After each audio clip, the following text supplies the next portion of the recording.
Bueno, aquí tenemos nuestro tercer ejercicio, que es la alarma contra incendios mediante lógico contactos de un PLC 7200. Entonces vamos a realizar el ejercicio.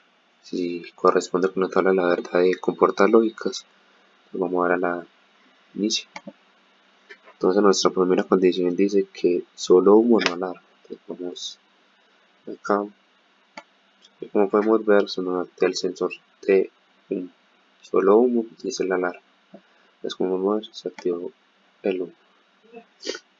Dice, temperatura mayor que 45, sin humo, sin gas, ni gas, no alarma. Entonces vamos a dar. Como podemos ver, como es el ejercicio sin humo y sin gas, no nos activa. Siguiente. Hay humo y temperatura mayor que 45, alarma. Entonces, vamos a ver si esto responde. Como podemos ver, hay humo y alarma.